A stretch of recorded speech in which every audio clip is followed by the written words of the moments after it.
Goeienaand almal, baie welkom hierso. Dis verskriklik lekker dat julle hier is so op Vrydag aand. Ja, ek is nou die welkomseer vanaand, so ek is nie hier wat gaan praat nie. Ek sê welkom vir julle, maar ook to our guest speakers this evening. Let me just introduce them. I'm not going to say what they are doing, or you can see some of them are reverencing the church and so on, but I think when they start speaking they can maybe tell you what they are doing. But let's start over there. Rachali en Zandile en Skalk, wat die boek geskryf het. Skalk, jou boeke is te koop na die tyd, het is beskikbaar, so, nee. Ja. And this is Timmy. And this is Charlotte. I think some of you know Charlotte. Yes, but welcome and thank you for being here this evening. Wanneer ons hierdie gesprek voer vanaand, dan weet ons dat ons doen dit in die Here se teenwoordigheid. Ons is bly om hierdie gesprek te voer, want ons as Christene word geroep om oor grense heen in gesprek te wees met mekaar. En ek praat nou Afrikaans, but I think the rest of the evening will be in English and sometimes a bit Afrikaans. So hoe ons gaan werk is dat Marike gaan nou die inleidende paar woorde sê en dan van daar af gaan ons oorgee en dan aan die einde dan gaan nou ook vir julle vakansie wees om vrae te vra. En ek wil net sê Marike, ons spot so, ons sê Marike is eintlik my baas, sy is op ons kerkraad. En ons sê vir haar ook baie dankie, want sy het die redings getref vanaand en al die mense bymekaar gekry het.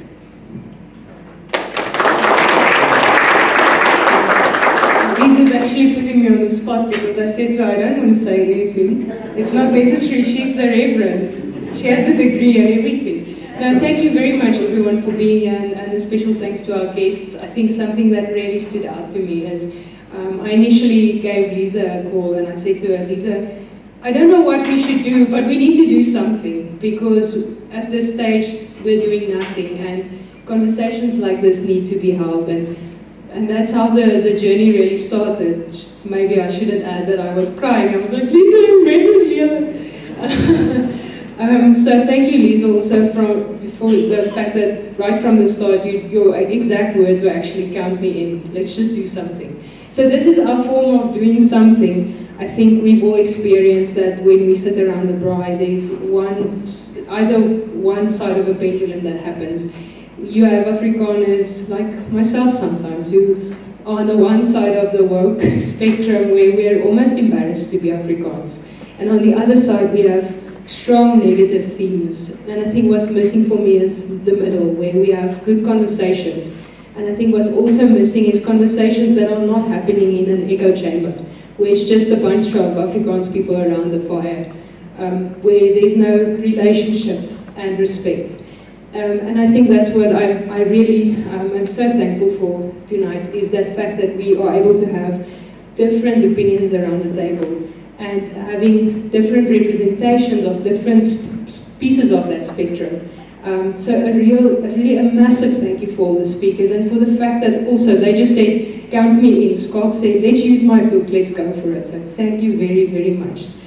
So on that note, I'll then hand over to Scott, who will kick us off, as he is our victim for the evening. He initially pitched it as, let's do a roast of Skalk, but our speakers were too kind. They said, no, that might be a little bit harsh, let's have a conversation. So Skalk, thank you very, very much for you. Really appreciate it. Okay, and then this is the talking stick.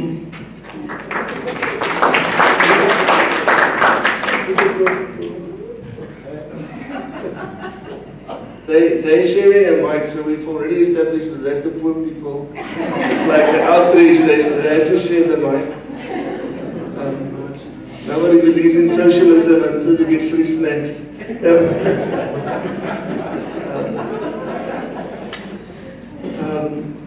I'm looking at the sound man firstly, because there's a little red light on there and we're all mic'd up.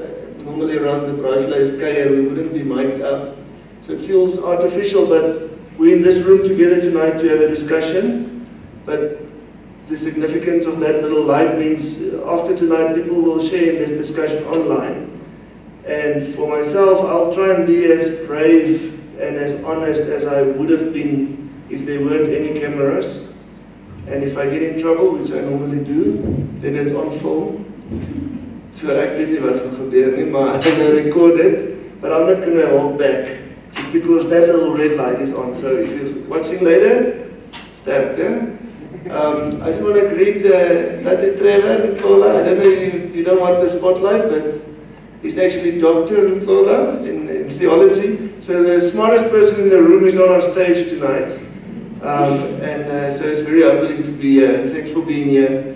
When we have faces in the room, I'm in Gekerk, so ons weet almal dit is bid in Afrikaans. Sorry Charlotte. Maar wat ek vind is, as jy abstrakte gesprek het oor Afrikaans en Engels, moedertaal, dan is dit moeilik.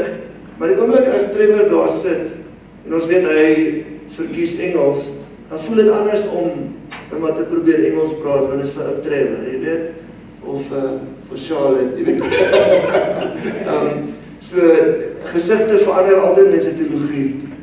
So ek wil maar net herken, en my label, I don't know, you always get insults in Afrikaans, but you understand the rest. I know which ones you understand. But anyway, so I might speak Afrikaans here and there, want dit is Afrikaanse boek, en ek is 'n Afrikaner wat skryf vir Afrikaner Christene. So I think it would be appropriate sometimes om net te praat, nee? Maar ek dink vir naaste liefde gaan ek baie Engels praat. Isn't it stupid? Taal is so belangrik. It's not for inclusivity and wokeness that I'm speaking English. Dit is sulke Amerikaanse goed. Dit is vir oudheidse en naaste liefde dat ek Engels praat. So ek dink dit is deel van die journey. Hulle het gevra, ek moet eers net gou gesê hoekom ek die boek geskryf het, want julle wat hier sit het nie dit gelees nie. Hierdie 4 hase het dit gelees en dis hoekom hulle nou hier is. Net miskien 'n 2 minuut opsomming. Lux Berby het my gevra om 'n boek te skryf oor my lewe. Dit is 'n bietjie dramaties klink. En ek het gesê nee, tensy ons dit soos 'n handboek kan maak van iets hoe om mense vorentoe te vat. So wat 'n biografie moes wees oor 'n weird wit ou verlore in Afrika, het nou 'n bietjie van daai stories in, maar eintlik is dit hierdie 'n boekie wat sê hoe om die goed te doen wat jou dominee altyd vir jou sê jy moet doen. Die meeste gemeentelede, waar is die dominees nou? Nou nie werk kry. Ja, agter. Daar sit hulle. Meeste dominees spreek hulle harte uit, maar as die gemeente nou actually moet opdaag en sê, right, ons is nou hier, kom ons begin, dan weet iemand wat om dit actually te doen. So jy weet die hoekom en al die diep goeders, maar jy weet nie hoe om die goed te doen. So hierdie is 'n hoe handboek. Hoe om wat te doen? 2 goeders. Aan die begin het ons gesê, reconciliasie en restituisie. Toe hardloop al die Afrikaners uit die vertrek uit, want dit is trigger words. Nou het ons, staan saam en werk saam, en ewe skielik is almal in. So, we're not that difficult to figure out. You can trick us with basic words. So, staan saam gaan oor verhoudings, en werk saam gaan oor jou tyd en jou geld te deel, om goed fisies beter te maak. En ek is 'n teoloog, maar ek is ook 'n akademiek in ontwikkelingsstudies wat niks met die kerk te doen het nie. En dit is die nommer 1 fout. The number 1 mistake of most churches, corporates, is they overweighted on one of the 2 sides. Either they're so technocratic, just fixing stuff, and as a white person, sorry, warning, ek is baie eerlik, okay? So jammer. As a white person, you try and fix things, make things better. Then you get very fancy black people that tell you, oh, you want to be the white messiah. You're like, no, but I want to help.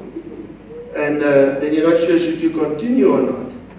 And then you start working more to try and fix poverty. And wat lag is lekker? You try and fix things, 'n boer maak 'n plan, but people don't seem happy with that. They say, you guys are so arrogant. You caused all of this nonsense. Now you're so arrogant to think you're going to fix all of this nonsense. You just like, can't black people do anything? So, jy doen iets, dan kry jy kritiek. Okay, great, ek gaan niks meer doen nie. Nou, as jy aan die ander kant, sê hulle, jy moet nou jammer sê vir apartheid, jy moet maatjies maak wat swart is, you have to reconcile. Some of my black friends also say, there's no reconcile, we will never reconcile unconciled and reconciling. They just say, maybe conciled, because we were never together. So in my geval, so now you're trying to say sorry and make friends and learn isiZulu, and then people will be angry at you for that effort as well. And they'll say, listen, I'm tired of this kumbaya, and then there's a swear word, kumbaya, this or that. It doesn't change the material reality. After the nice workshop, talking about Jesus, I get in my Isuzu, and you get in a taxi, and nothing's changed. So this side gets critiqued as too fluffy. This one gets critiqued as too technocratic. And where we get in trouble for churches moving forward, very few, especially in Gekerke, manages to walk together in balance, klein trekkies, little bit of relationship, little bit of justice, little bit of relationship, and then you don't come across as either too arrogant or too insincere. It comes across as integrity, because your wallet and your heart, everything's kind of in pace. So ek dink dis die grootste les van my boek, as ek sê hoe om 'n verskil te maak, hoe om 'n verskil te wees, om die land beter te maak. Wat ek as Afrikaner moes leer is doen goeders, maar doen binnewerk, en dis nooit een of die ander nie, dis bietjie, en ons almal gaan inevitably, dis hoekom ek hier het, maar ek het, jy gaan soos ietsie begin regmaak, nou bou jy 'n shack, nou gee jy 'n sop, dan raak dit so lekker om 'n verskil te maak. As jy weer sien, dan skeer jy op poepstring, want jy is nou al hier in barmhartigheid in diep komberse sop, en is al hoe meer, en jy dink jy doen dit vir die Here, en dan kom skop iemand jou op jou ding is, en jy val van balans af, en jy sê, nie weer nie, ondankbare mense, en jy wip weer. Ek praat uit ervaring, ek het nou baie gewip. Maar, dis omdat ek met een voetjie vorentoe geneek het, te ver, dat ek uit balans geraak het. En mense waardeer nie dit, as jy te sterk is op een been nie. So ek moes leer terugkom, en as jy heeltyd net in workshops is wat jammer sê vir dit, connecting, koinonia, al die goeders, dan gaan jy ook van die raak. So, maybe I'll end my book with that illustration, very visually. Your passion, Afrikaans, jou passie kan jou ondergang wees. So ons moet leer om met nederigheid en sulke klein trekkies te loop, en ek waarsku julle, what you're going to hear tonight, whatever critique they give, I'm guessing now, if there's critique, whatever critique they're going to give is often a reaction to white people moving too fast on one of these legs and neglecting the other side. So spits jou ore, as iemand iets sê, waarmee is die issue? Dit is 'n advies wat ek kan gee vir vanaand en vir ander tye. So, on that brief introduction, maybe just why the book, ons praat nie meer nie.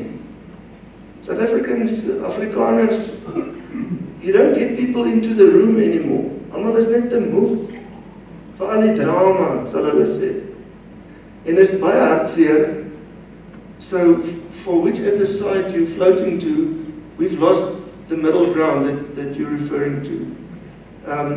En wat ek probeer doen, sorry, dit is so 'n cliché om 'n dominee te wees wat 'n boek geskryf het. Nee, ek kan nie, elke keer as ek sê wat ek in die boek probeer doen, en dan kry ek skaam.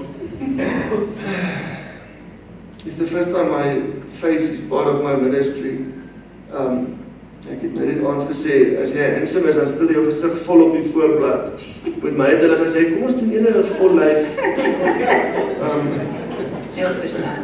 So that's why these are these. Ja, so wat ek probeer regtig nie net brug bou nie, maar brug wees, en as jy brug is as mens, then people walk across you from both sides.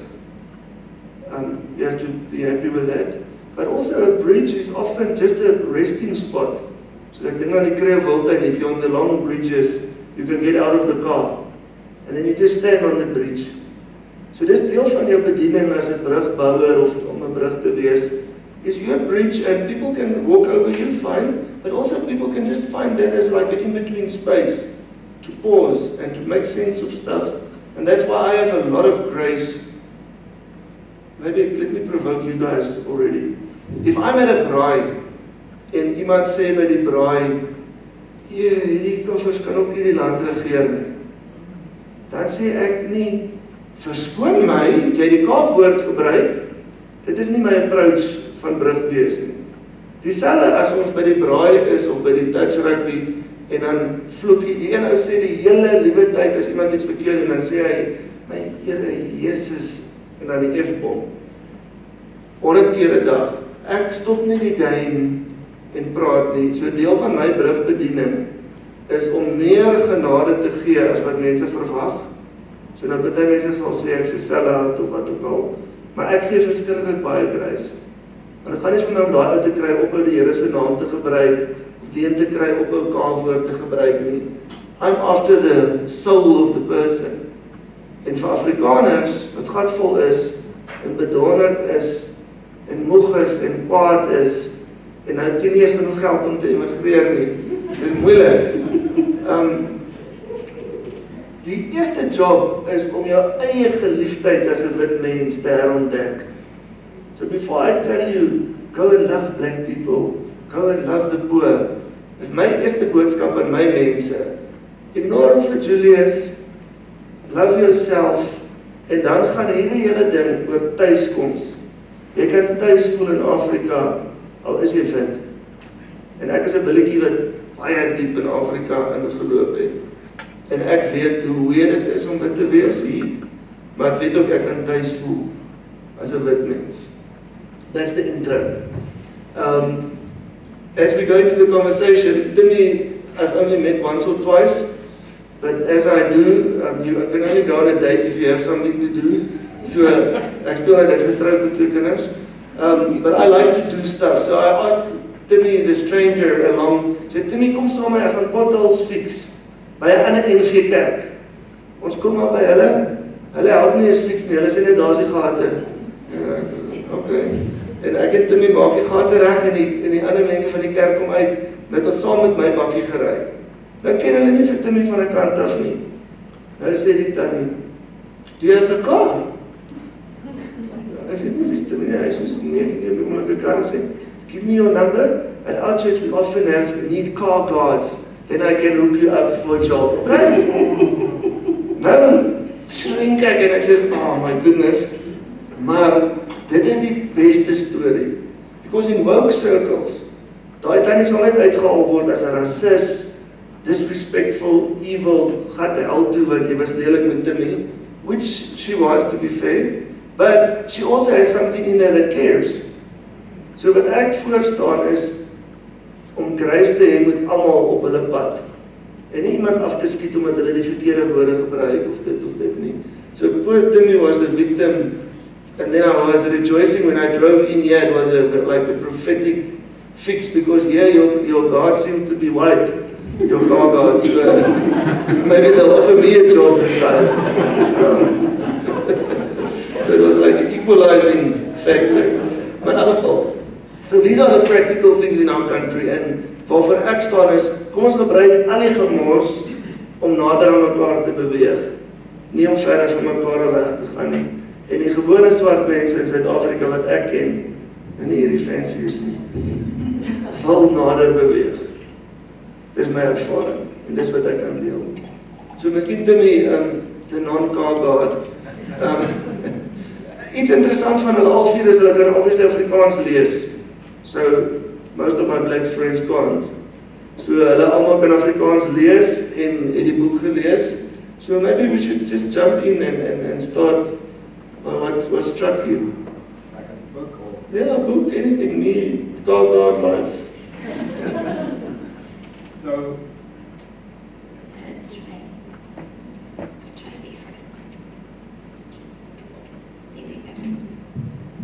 Cool. Okay, so with the Carhartt lady, it came from a good place, but the thing she offered me almost felt condescending in a way, because her interaction with black people was limited to waiters, cashier, Carhartt, petrol attendant. So she didn't feel that she was in the wrong offering me a position of Carhartt. But is that how everybody else sees me, or is that only how she saw me? And sometimes I wonder, do people underestimate me when they see me, or do they think of me as almost an equal? This type of conversation, I call it the real talk, and we have officially started the real talk now. Before you answer him, right, I love this question because it deals with what you wrote in the book. En dat is immers wat jy skryf, en dit my raak. Ek het raak gelees want dit was exactly op wat jy sê to me. Jy sê iets van daardie aand vir die eerste keer besef ek dat swart mense slimmer as wit mense kan wees. Dat kan wees was vir my baie triggering van what do you mean? So dis asof dit 'n skok is vir wit mense dat ons actually slim is. Like it's kyk jy vir ons en jy sien jou bediende, jou tuinwerker, kargesin, so dis ook 'n ander ding wat soos jy sê condescending, want as ons in 'n kamer instap of in 'n plek soos hierdie, we first have to justify who we are voor ons actually gehoor kan word vir die kennis wat ons het. So dalk wil ek kan jy dit asseblief saamsit soos jy vir hom antwoord. Ja, dit is embarrassing, daai storie waarvan sy praat. Ek het in 95 matriek geskryf, ons World Cup gewen het. Maar dit is net na die land verander het, so toe ek in matriek of standaard 9 die eerste keer debat gedoen teen swart sprekers.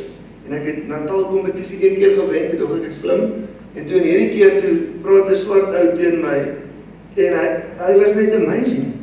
Hy was net in 'n ander vlak as ek en my pa was 'n boer op die plaas. So die swart mense wat ek geken het was literally farm workers, domestics, so daai was die deel. So ek het groot geword met wees lief vir love black people. But it is klein baas en klein boy. And so I was taught good relationship with black people means love them daar. Dis nie gesê nie, maar dis daaronder. And then this debate guy just kicked my butt. And it was a shock. It was a shock, and that's why I wrote it as a shock. For the first time I thought black people can be smarter, because I wasn't, then it was a shock, it was an exception. And even up to today, I'm very exposed to all kinds of too smart black people, but I would still say it's a weekly blind spot that I as Skulk have to check, assuming black people are there unless proven otherwise. So ek kan heeltemal die frustration verstaan met bevoorregte, educated swart mense wat in daai spasies beweeg, maar dan nog dieper, as ek tussen die shacks is, en daar's 'n ou goggle wat nie kan Engels praat nie, dan is dit nie so konfronterend soos met intellectuals soos julle nie. But then I must still, as an Afrikaner, force myself in her language. She's probably smarter than me. En so dit is 'n ding wat ek confidence het om te sê, as ek daarmee sukkel, sou ek my geld daarop sit. 99.99% van wit mense sukkel. Eusebius McChrysler will call it competency racism or whatever. So ons natuurlike instinct is nie om te dink swart mense is so slim soos ons of slimmer. Ons weet in teorie dit kan. So ek sou op die tafel sit. Dis een van die goed waarmee ons nog vir lank gaan sukkel. And when a typical white person sees you have to prove them otherwise. So dis bad en dis hartseer en dis verkeerd. Maar ek dink dis nog steeds die reality waar ons is. Dis hoekom as jy praat, he speaks English first up with white people, want as Afrikaans praat waar hy baie gemakkelijk sê, oeh, jy praat so mooi.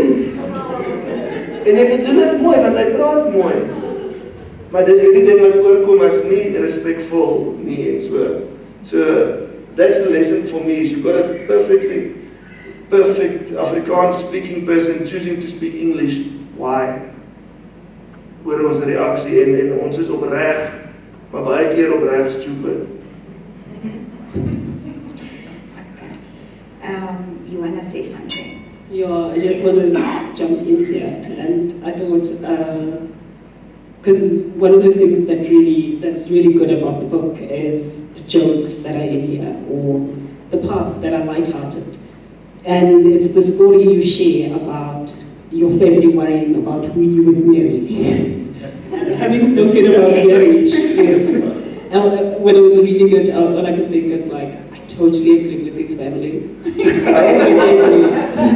You were on their side? I was on their side, I'm sorry. And it's probably because I'm also thinking about myself, and it's like, I don't think I'm comfortable getting married outside my own culture and outside my own race, in a way. And that's probably because I don't want to eat senoirs and egg blow and all of that all day when I'm really tired and I need to really talk. And so it's just that comfort that comes there. And so for me, that was a good moment. There was a humanness about that story that I was like, yeah, that's really what we need to hear today, where we can say as people, we agree on this, and it has nothing to do with not liking other people. It's about, where do I feel home? Let's talk about this home. And so it's just about that for me. It's a tricky one. I just want to add for you that haven't read now, obviously.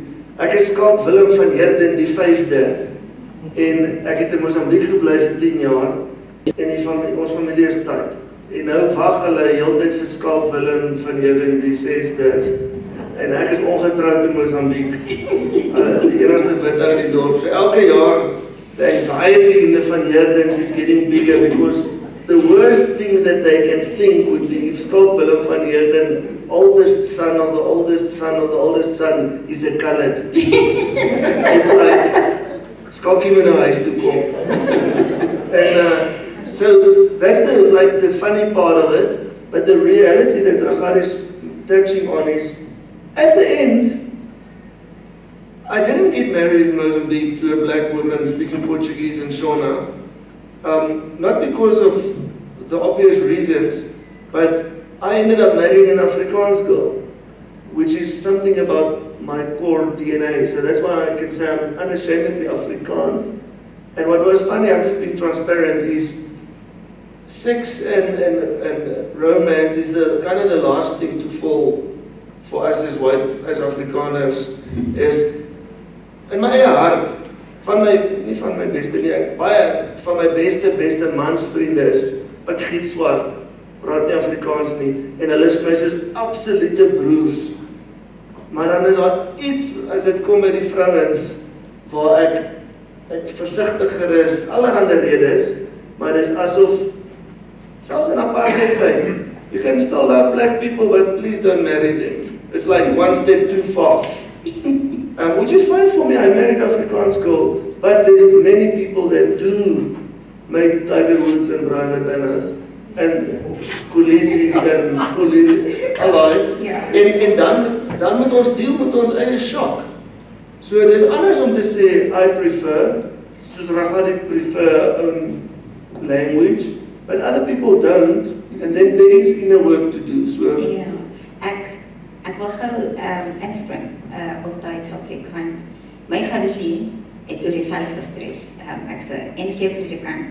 My ouma het elke keer gesê, just don't bring 'n vervoer van Lensburg, van die Merwe, like your child, sê my, like, ons smeek jou, ons verstaan jou Afrikaans is mooi en jou hele wêreld om in die NG te wees, maar ek sê vir jou, ek toe een keer toe gaan kuier, ek saam met Konrad, 'n vriend van my, by die huis. My ouma was so, ek het die kind tyd eers nie, jy weet maar. So, toe ek uiteindelik in die Willeman by die huis bring, die man was aanvaar, of hy nou nice is of nie nice is nie. Die man is swart, die man is in die Wille, die man is alles omhels, jy weet? So, it goes both ways, but I also want to touch on this. When I was a student, I liked the white boy. And ironically, he was a fundraiser, liked him very much, but even in high school, I remember also liked the white boy, and the family was fine with us being friends. You had to say, yeah, he says, well, Charlotte this year is ouder than so. More, the moment Charlotte said, or the moment the guy said, I actually like Charlotte more than a friend, the parents were not fine. And I remember I was still in school, and that touched me because that told me that, but you can't fully love a black person then. Because for me, okay, and I love the fact that we differ on this. For me, it wasn't just a kind of thing because you couldn't accept me for being good enough for your child. So the moment your child says, he'll be sleeping next to me one day or having kids with me, because that's where it's going, right? All of a sudden you're uncomfortable, but I sleep in your house. I sleep in your guest room. I bath in the same bathroom as you guys. However, the moment your son says he loves me, that is impossible. So there's a type skynheiligheid wat mense het waaroor ons moet praat, ek dink in sulke kamers. Want dit is skynheiligheid. En nou skynheiligheid maal ons ook uit in die kerk. En I know spot is for you, but ons doen dit ook in die kerk. Dis oulik om langs Timmy te sit, maar Timmy moet nie te nader kom nie, okay? You understand what I mean? So it's a beautiful story to start on, but there's a lot of couples that can't visit the other one's family because the other one don't accept their color, which means that their kids also can't have Christmas with them because of this and that. And recently I also found out this in Vietnamese, which probably because I'm born 94, forgive my naivety. But a friend of mine from another ethnic said she couldn't visit her in-laws because she's English. Daarom is haar kind 'n Soutie. And me and my boyfriend sat there like, but you're like white. Like, you understand? Like, these people are white. Like, they have the same hair, the same nuances and same... Not the same white. Well, that's what I thought. But also, they speak Afrikaans so well. I'm like, but you speak Afrikaans. She's like, but you're more nee, ek is 'n Soutie. I'm like, maar jy praat Afrikaans. And it's like, nee, ons kan nie vir mekaar kyk nie. So we still have these things that I think we need to discuss. That jou aanvaarding vir swart mense, hoe ver gaan dit? Aanvaar jy net om vir jou te werk, om jou tydplekke oor nie, ek het 'n swart maatjie. Or does it go beyond that? Are you at a place where you can accept me to be good enough, to be a woman, to raise your kids, to have your surname? And that's a different topic. Ja, ek wil net sê dit is so huge en ek praat dit my eie sonde uit. I have a lot of appreciation for each step someone takes on the journey. So for some people, just stop using the K word is a big victory, and just greeting a black person. So I will never make fun of them for that step. It's their step. And then there's more steps, but then there's a group of people that think they're so far along the way that they're like, oh, don't tell me about reconciliation. I love black people. Wat vir my wakker geskrik het, is nie omdat dit sê ek moet met 'n swart persoon trou nie, maar ek het swart vrouens wys vir my waar ek nog werk nodig. Issues wat ek nie met swart mans het nie, het ek met julle. En dit beteken nie ek moet met julle trou nie, maar dit wys vir my my kop is nog nie skoon nie. Ek kyk nog nie soos Jesus kyk nie. Ek kyk nog soos ek daai tyd geleer kyk het. So I think it's a useful wake up or blind spot check. Is the romance and the gender is different. So I think we don't have to stay at it a long time, but it's fascinating to have different views. Maar moenie te vinnig verby kyk, veral die Christene wat so colorblind is. Oh, we've moved beyond race. We all brothers and sisters in Christ. You want to move along, these things can show. Maybe you're not really moved along as you think. So, sorry to chip in. But I kind of concur with what Charlotte said, that we need some understanding in why is it not so easy in accepting.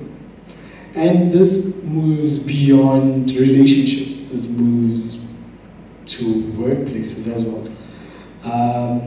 That's one of the reasons why I moved away from the NG church. Because pure fact that white people never have a black dominee standing on the pulpit preaching to them. Because for them, they brought the gospel, why should somebody who received the gospel from them now preach it to them?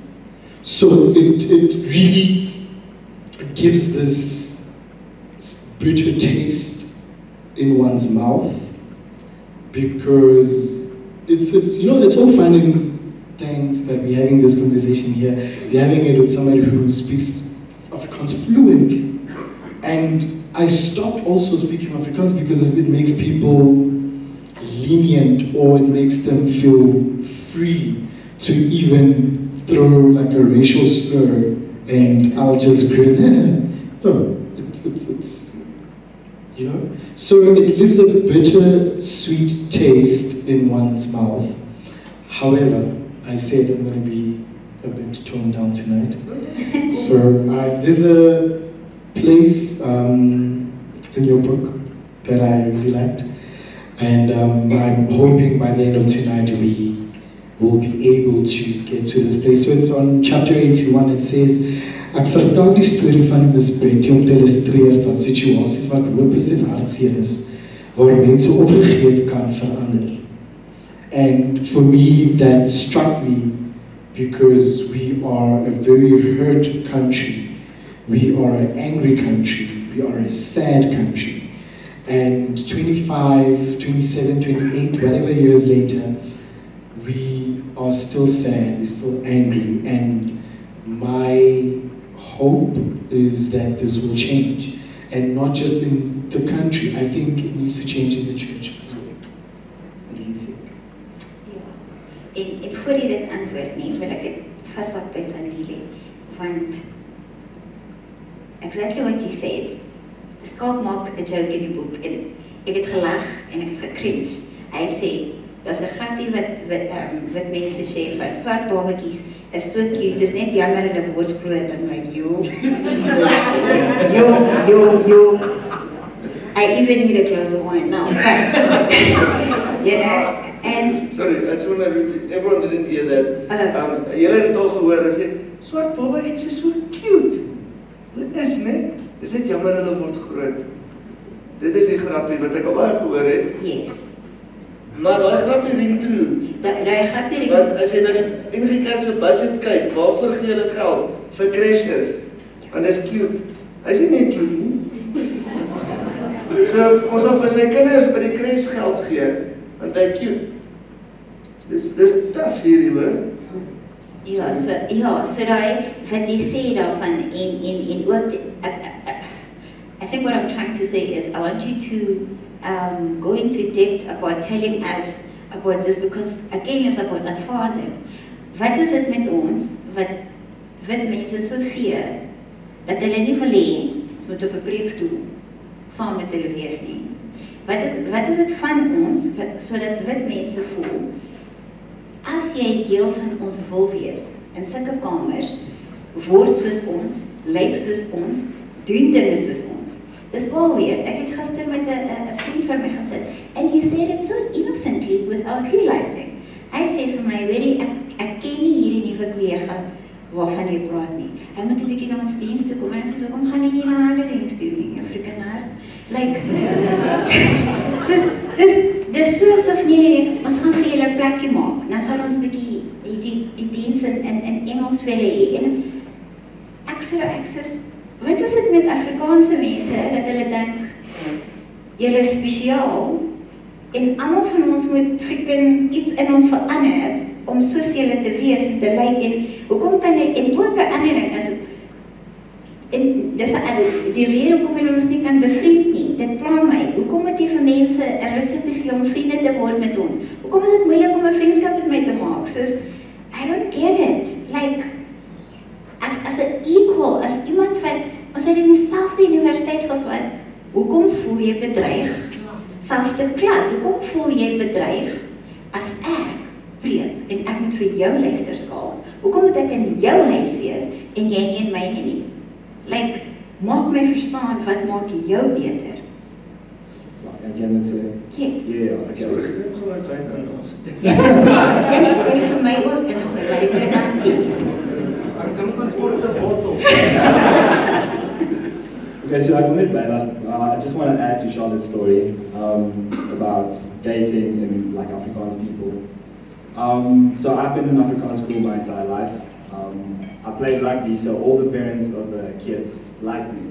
So I'd always go over to their houses, we'd have fun, it's always a good time. But every time I tried to like date a girl, she'd always have to think about it and come back the next day and be like, "Oh, it's not you, it's me." But I knew why she said no, but she wouldn't obviously wouldn't say that, and obviously it was the parents who wouldn't allow it. Yeah, and that just made me feel bad because I was like, I think of us as like equals, and you see me as less, so that's why I stopped trying to date in school, like completely. It's like also trying to get into the first team of in high school. I mean, I did athletics, I did rugby, I did revue, I did almost everything in that school. And I had to stop playing rugby because I was always sidelined. The rich family of the school did not want to see a black boy playing with their child in the first team rugby. So I think in the entire season I played one game, and I was one of the fastest kids in school. So, and then it came to me that, okay, government trick, there's this farewell thing, and then a Germany comes, preach to us. This Germany says to us, you guys are equal, everyone is made in the eye of God. And I'm sitting there like, I don't think so. So for a very long time, it hurt my identity in a sense that I could not fit in with black people because I do not know Venek at that time. I can't fit in with white people because my skin tone is too black. Where do I fit in? Where am I in this world? So having to navigate yourself through such difficulties, and mind you, at that point, the only community that I know is a white community because I grew up in a small town called Volmer, and that's all that I know. I mean, I was not even allowed to go to family gatherings because I get there, I speak Afrikaans, my cousins look confused, like, what the hell? Who are you? Yeah. You understand? So then I go to my friend's place, they go to a farm, they want me to pet a lion, I'm scared. Then your identity already is ruined from that day. So, goes back to Charlotte's question, why can we not be seen as equals? Ek was vir 20 jaar uit die kerk uit, so ek werk nog hard met my om nie kleurvolle Afrikaans te gebruik in sekere situasies nie. I've got 10 million things in my mind at once now. Dit nie complicate more because ek het nou baie vrae gekry. Laat ek nog 2 bygooi. Black friends, so managed just to disclose, because of my calling towards poverty, 90% of my black friends are poor black people without an education. So there's two total different journeys for me, like chilling in the township in the shacks and then dealing with top level corporate black people that's richer than me. The journey there doesn't prepare you well for the journey there and vice versa. In fact, it sets you up to get smacked on the other side. So I'm just disclosing that. But my corporate black friends always say at the workplace, there's this invisible wall. It's like a limit. And everyone's friendly, they pull us in to a point. I kind of hear that always, to a point. And that hurts a lot when you move close. Then you realize, oh no, it's because then the rest feels like fake. So ek hoor dit baie in corporate and work en selfs buite die kerk. The other one, I had a friend that just passed away from COVID, Bongani Sibeko.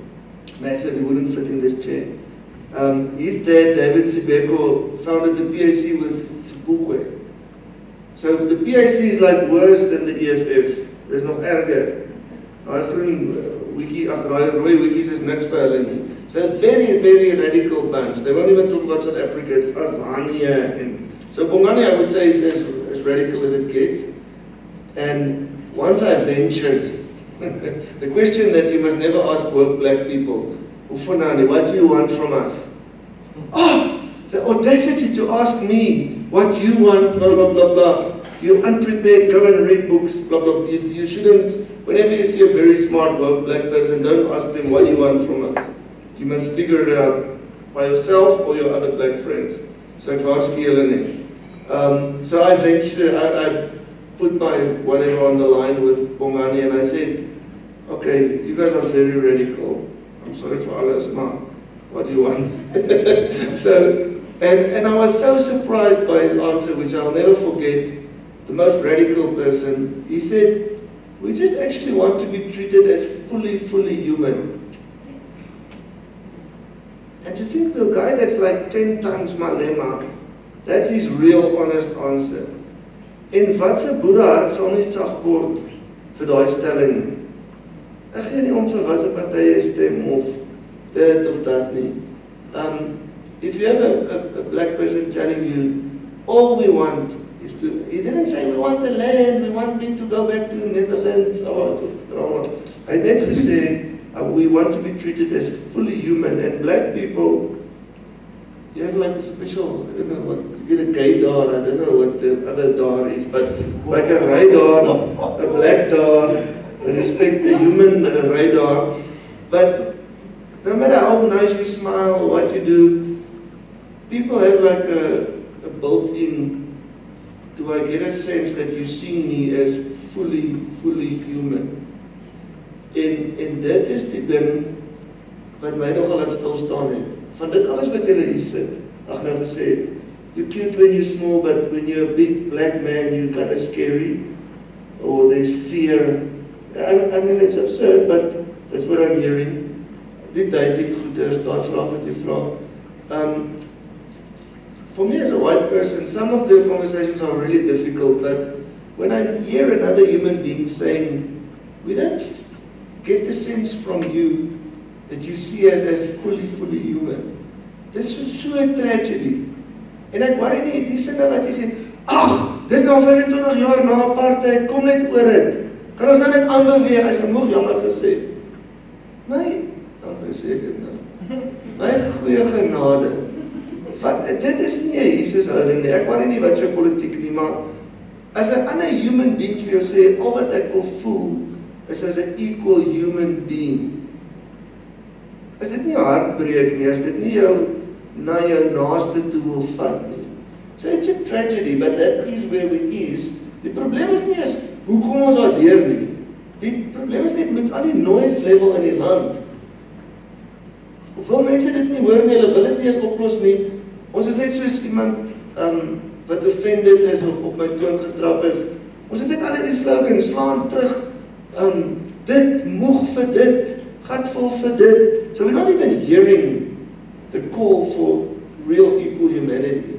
Want dis 'n lekker journey eintlik, om te weet waar is ek 'n poepel, en waar moet ek groei, hoe kan ek leer om jou beter te respekteer, Waar kan hy, ander goed so ons, daar's noise in die land.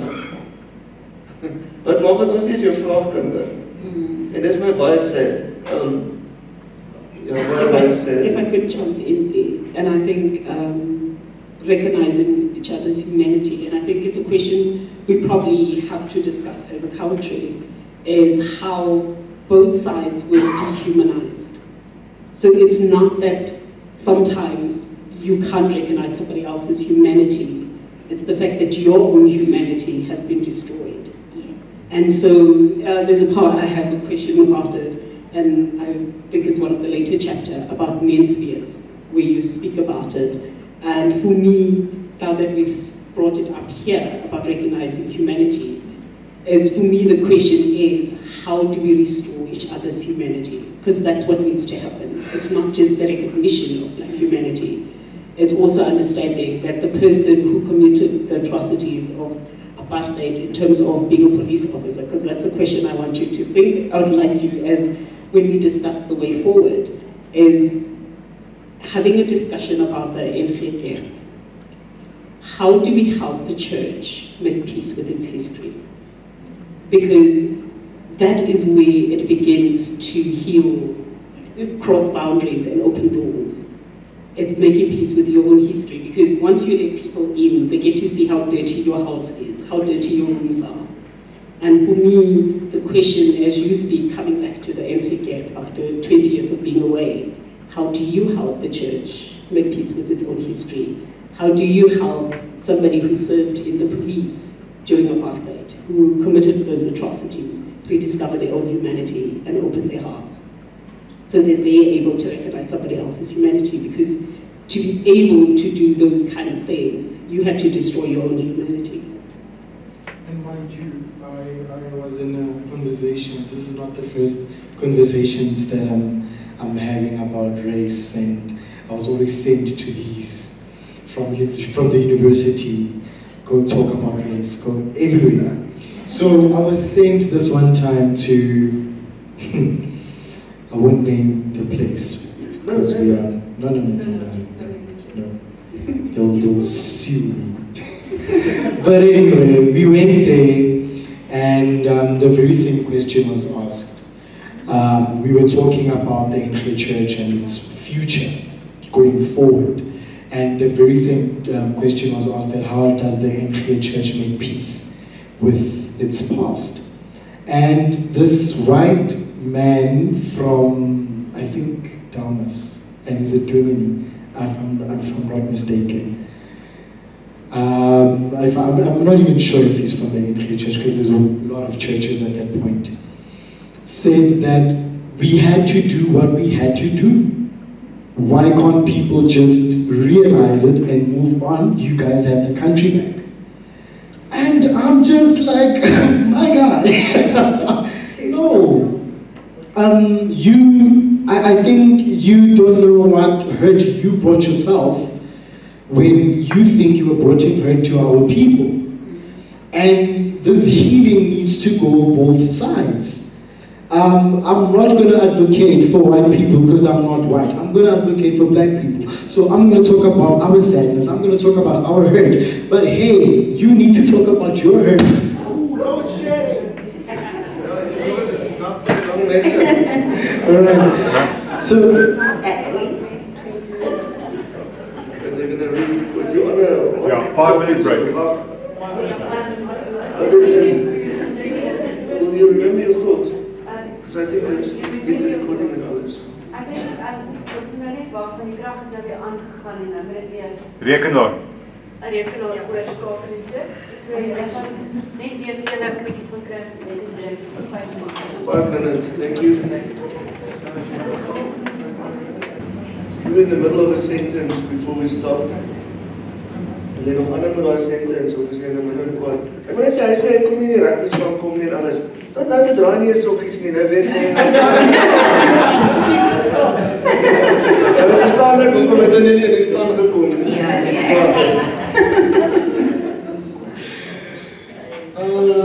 Sorry, jy was echt laas op kwaad. no, you haven't seen me yet. Down this. stay focused. So, and then he said, all right, it happened, they had to do what they had to do, let's get over it. And I'm looking at him like, no, we can't do that. We can't get over it. And like I had said, I'm not about to stand up for whiteness, I'm not about to share their pain because I don't know it. I don't know what you guys are going through. But what I can talk about is my experience of being black and my experience and my firmness of what I go through in a daily, you understand? So I can only talk about that. But I think at some point, the church really needs to sit down. By sitting down means lock their doors and lock the old wimpies and tannies and whoever in it and have that conversation and say, but where are we going as a church? Where are we heading? And what is God saying about us? And where does God stand with us? Because I feel like God is a God of justice. And if you not stand where God stands, then as a church, you're out of order. You get what I'm saying? And this thing has been prolonged. I mean, it's no secret that all of us here were once colonized. All of us. Not just black people, not just all of us. All of us shared a space in those terrific camps. But the problem became when we came out of those camps. Because we shared the same trauma in those camps, we were supposed to take that trauma and push it so that we unify based on the same trauma that we faced under the English or the British Empire. However, what happened is that the church took power and its people. They thrived with that power, marginalized some people within that power. And then the same thing happened post-94. The marginalized took power. They're thriving with that power. And they're marginalizing those who were in privilege before. So today, you have angry black people and white people who throw pity parties. And on that note, it's called.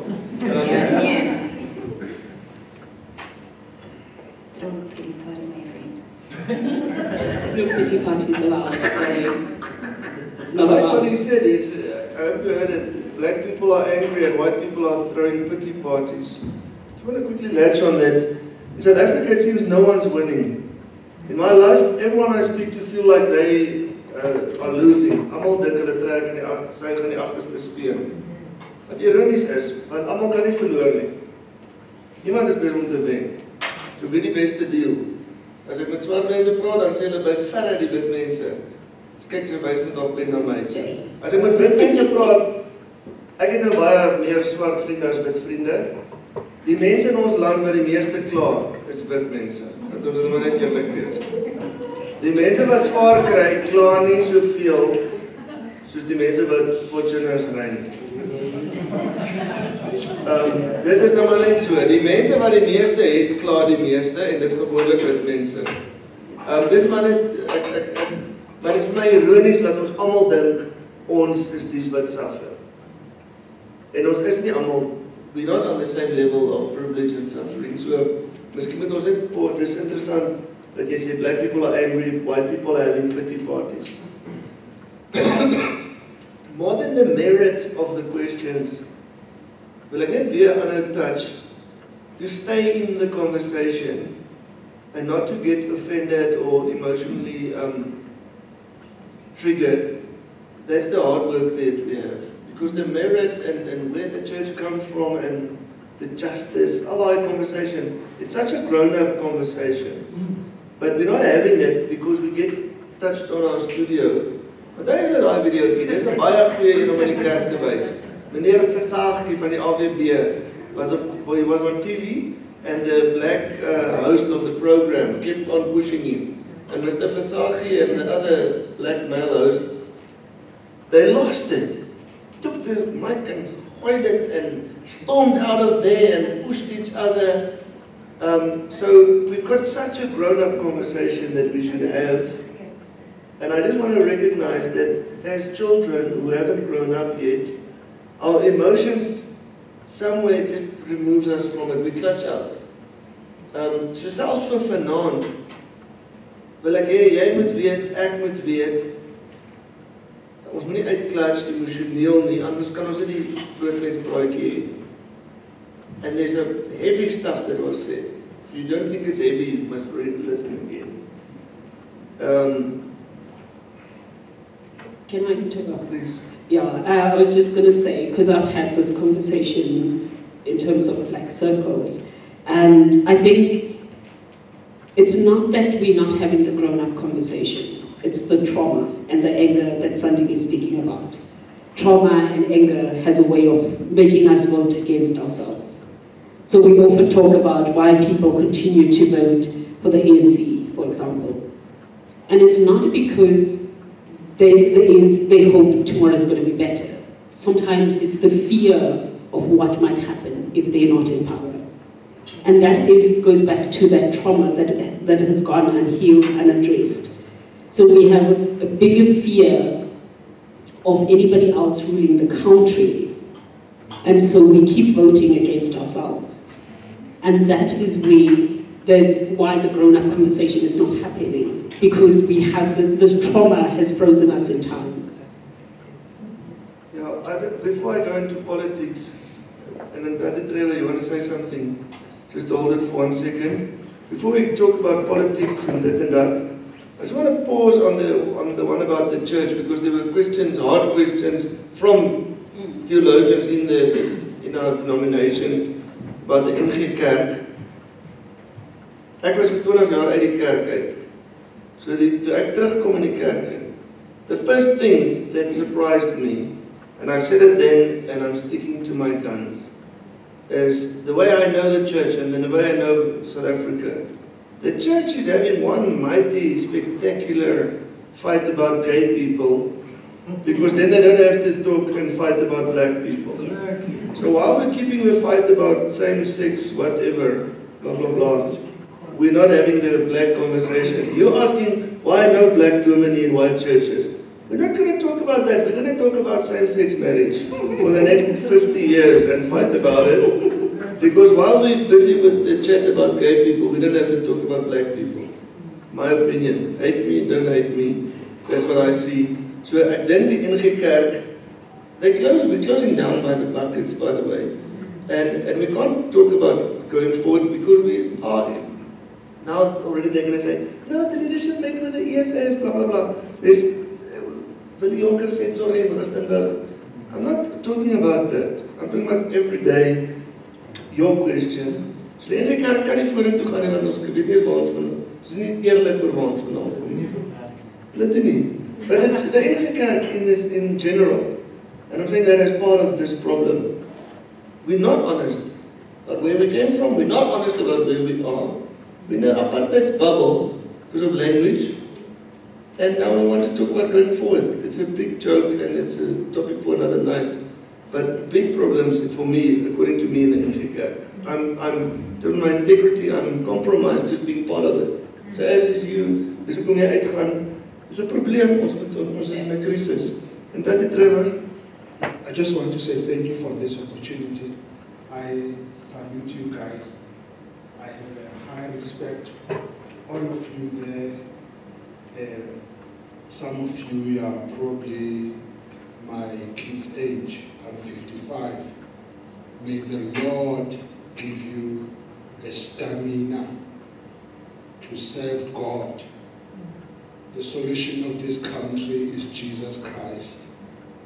Jesus Christ changed my heart in Soweto when I was a young person. I became a Christian at the age of 17 years. I hated white people. I didn't know that even when I became a Christian, I still hated white people, especially Afrikaners. So I continued being a Christian, unconscious, unaware that I hated Afrikaners. So just to tell you, there are black people in this country who pray, who carry their Bible, and go to church every day. In a strange way, we hate white people. And then God dealt with my heart, 1988. He told me that I, 1988, I was 21 years. You are a racist. 1988. You are a racist. God became personal and told me, a black person, that I'm a racist. Because I knew racists were white people. So when God says you are a racist, doesn't matter anyone who comes and tells you I'm not. It's only white people. Then you know you are a racist. God then changed my life. And then I prayed to God. There's a place in Soweto, it's called White City. It's a funny name, White City. Some of you know about it. And then I prayed this prayer. I said, God, I was crying. I forgot there were people, because our church was mixed. The white people came to Soweto. I was suspicious of them. Why white people in Soweto? And then I cried.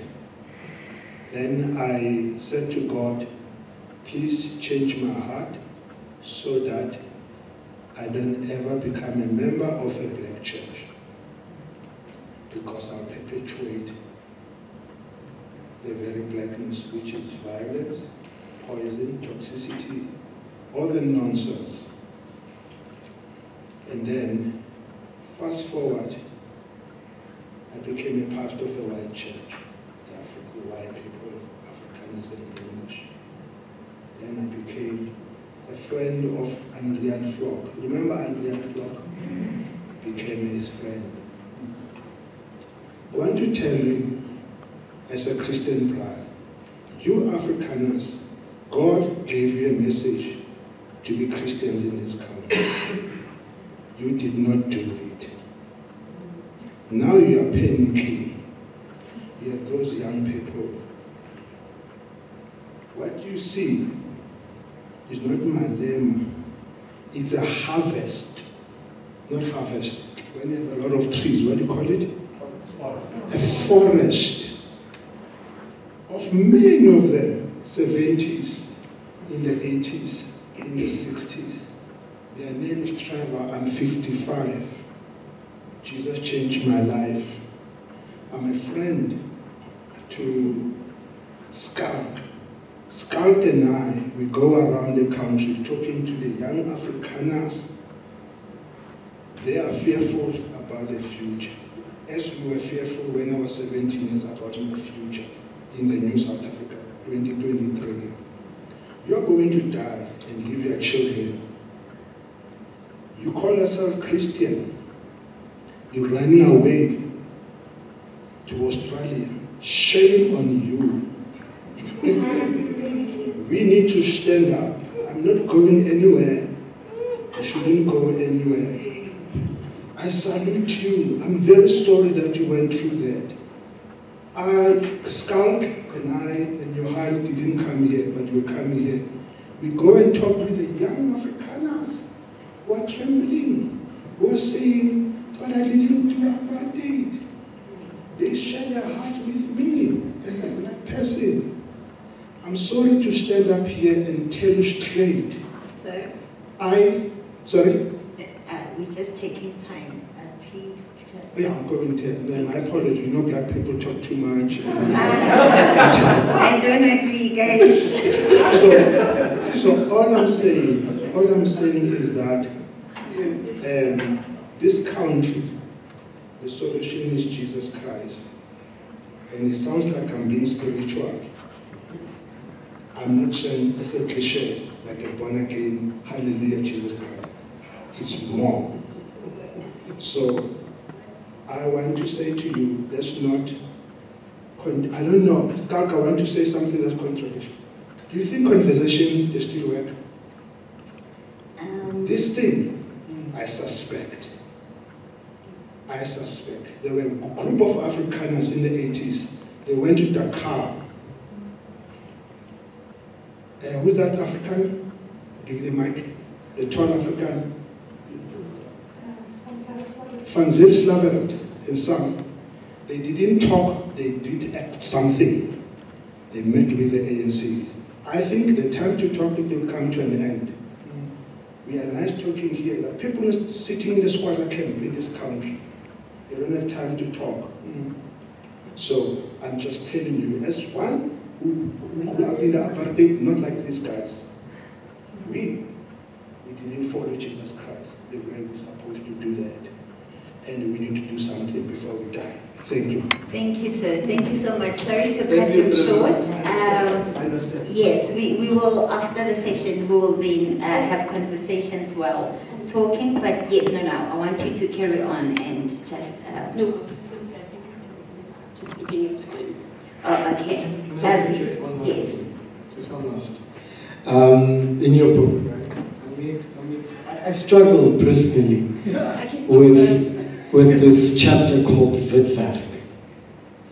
And I understand the fundamental value you have or you had written in terms of Witwerk. But with that had been said, that's where I noticed that you are part of the people that are throwing a pity party with that one chapter. And I think I read it 3 times just to wanting to understand it, or wanting to understand your emotions behind it and all that jazz, right? And there's a part where you had said, die hele terugkrap van Black Lives Matter met All Lives Matter wys hoe broos wit mense geword het. Baie is nie meer okay nie. Then I made a comment and said, why are they not okay? Alright? Then I moved on. I moved on to this page where I made a lot of notes, as you can see. And then you made a comment on Julius Malema being laugh. I totally understand what you're saying with him being laugh. And I'm not standing up for him, and I'm not EFF. Actually, I'm not a party politic person. However, I can understand some of his anger or his hate towards white people. For a black person, we've been stripped away from our own identity. And when I mean our own identity, I mean it in an African sense. We are now doing things to please the West, to please the white. We are no longer doing things that our forefathers used to do, because white people came and deemed it as evil. So we deem our cultures, our traditions as evil. So obviously, if you take my culture away, if you take my tradition away, imagine if I take Puerto and Soki away from me, how are you going to feel? So imagine taking so much tradition and culture away from me, how am I feeling currently? And that is where a lot of hate stems from black people. A lot of black people are hated because of much of their identity is taken away. And they're using this tactism that if you are black, automatically you are angry. But no, we are hurt. We are not just angry. You get what I'm saying? So going back to Black Lives Matter and all versus All Lives Matter, I think people were very ignorant to not understanding why the hashtag came about. Because black people were marginalized, black people were killed, were brutally killed. And that's where we were saying Black Lives Matter. You understand? It still meant, I mean, all lives matter, yes, but at that particular moment, in that particular political sense, Black Lives Matter. And it reminded me of a protest that I was pro and that I was with in 2016 Charlotte, if you remember. We had a huge protest at UP called Afrikaans Should Fall. all right? I was part of it. I mean, I grew up Afrikaans my entire life, but I was part of Afrikaans should fall because on the basis that we are, it looked like a university keeping a heritage that was not for us a heritage or something. We were forced to be taught. I was taught with a microphone, with headphones, all right? I pretended as if I don't know English, I mean Afrikaans. And then this lady blatantly lied, and I said,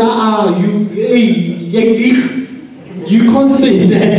You understand? So meaning that some of my education or people who don't understand Afrikaans is a bit skeptic because of now they did not get the same education as white people. Now this goes back as 1974 or 76.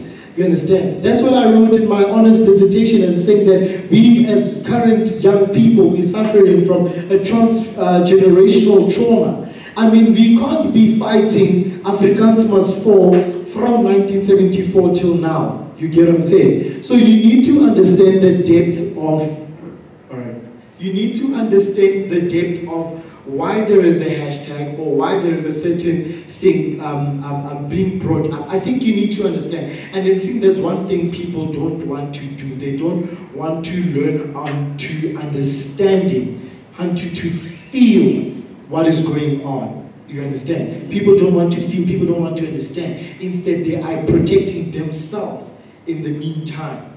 But there is a lot going on beyond that hashtag of Afrikaans movement. If you hear stories of people who are studying in humanities, people who are studying in theology, I mean, it's creepy stories. You understand? There's a lot going on. So I think with Witwerk, we need to talk about that.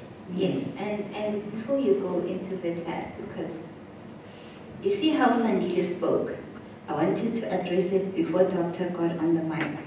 And it's a culture thing I think we need to teach each other. He is not mad. He is expressing himself. He is passionate. Because when we speak like this, we are told, ek kan nie met jou praat nie want jy is heeldag kwaad. En dit voeder my om. Dan is ek kwaad.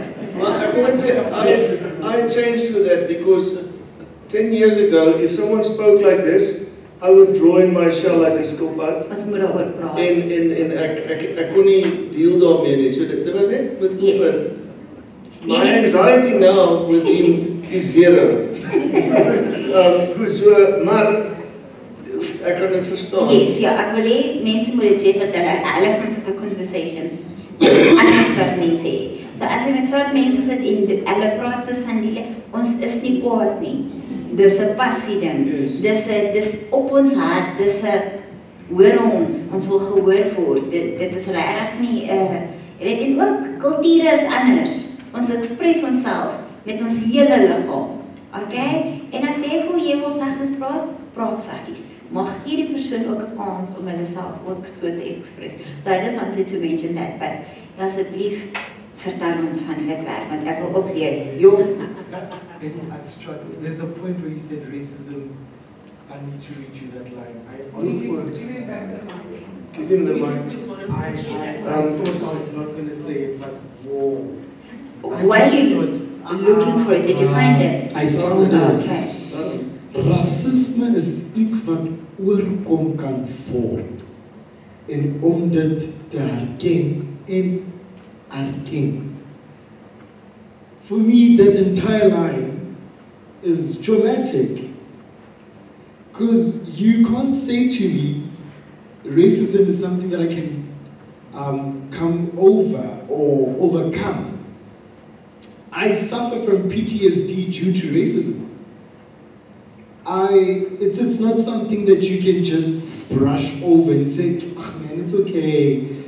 I need to really work on it. I mean, from the times I was bullied from grade whatever till high school to varsity, and I kept brushing it over. I'm like, no, man, it's not that. It's this. It's not that. It's this. But the moment I sat in that therapist room and we spoke about it, and she's like, you suffer from PTSD due to racism. It's not something that one can easily come over. Hence, we're still having such deep talks in our country. we're still having talks of racism in our country. We're having it because it's not something that you can easily overcome. Yeah. I just want to model the conversation right now. Yes. So, die Afrikaner in my dink, ek het nie gesê dis maklik nie. Ek het gesê, jy kan dit erken en herken en dan kan jy dit oorkom en dit, so ek wil dadelik stry met hom en sê dis nie wat ek gesê het nie, ek dink nie dit, so, maar wat ons moet leer en wat ek moes leer en wat ek moet leer is, irrespective van wat ek al geskryf het en wat my bedoeling is, moet ek nou raak hoor wat sy belewenis is. En ons is nie geoefen daarin nie. En dominees is die mense wat die slegste is daarin. Want hulle jump na wat is waarheid toe. En Trevor het nou baie geestelik gepraat van Jesus dit, Jesus dat. Jesus prakties beteken, ek verdedig nie my lyntjie in die boek nie. Jesus prakties beteken, ek luister na sy ervaring. En ek besef, dit wat ek iets eenvoudigs kan skryf, is anders vir hom as wat dit vir my is. En dit is die kerkse taak om mekaar te leer om hierdie chat te hê. Dis 'n mikrovoorbeeld. Hulle gaan dit nie leer by die skool nie, gaan dit nie leer by die werk nie. En as die kerk dit toemaak, hierso is ons beste job description.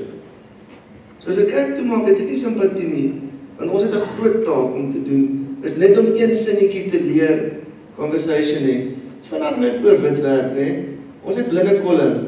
Braai dag, baie aktief, ons almal braai. Al die vakansie daar is ons warm. Ek het gaan soek op jeugdag. Wat sê die wit NG Kerk? Wat is jeugdag? Weet jy lidmate wat is jeugdag? Wat post jy op Facebook op jeugdag? Wat het in 76 gebeur? My kind is 3 en 1. Hulle gaan weet wat het in 76 gebeur. Hulle gaan jeugdag vier, die tragedy daarvan. Sodat as Afrikaans sprekendes Afrikaans must voldoen. Afrikaans sprekende Jesus volgelinge. Afrikaans must voldoen as Afrikaans sprekende Jesus volgelinge eerder Engels praat. Die kerk post niks op jeugdag nie. Sê nie wat hulle sleg voel nie. Ek sê net, daai nonsens van kan ons net aanbeweeg. Get over it. Ons gaan nêrens aanbeweeg. Die kwaliteit van ons terugbeweeg gaan die kwaliteit van ons kinders se toekoms bepaal. En of pappa en mamma gaan braaf wees en oupa en ouma, of ons kinders gaan hierdie job kry. En ek wil nie 'n lafaard wees nie, want die goed wat hulle aanraak het baie meriete. En ons het nie tyd vanaand nie. Vanaand voel so 'n bietjie soos 'n injustice, want dit is soos vat dit popcorn, nou gaan ons huis toe. Ek voel amper selfs jammer sê daaroor, maar dis net 'n soos 'n starter of 'n advertensie voel dit vir my. Maar ek wil maar net sê dit, ek weet nie hoe hoor julle wat hier gesê word nie. En die pity party is 'n groot een, nee, is nie the meaning we attach to words nie. Die pity party is as jy uitstap en huil oor hoe sleg was apartheid, no one cares for your tears. Gaan ons vir justice veg daar buite. Ou Testament woord geregtigheid. Integriteit, geregtigheid. As dit vir jou saak maak, gaan jy veg vir geregtigheid. Bybelse woord. Sê wokeness nie. Oudheidse woord, 2000 jaar oud, 4000 jaar oud. So hierdie state vir vanaand, as dit jou kan trigger tot justice, dan het ons nie vanaand ons tyd gemors.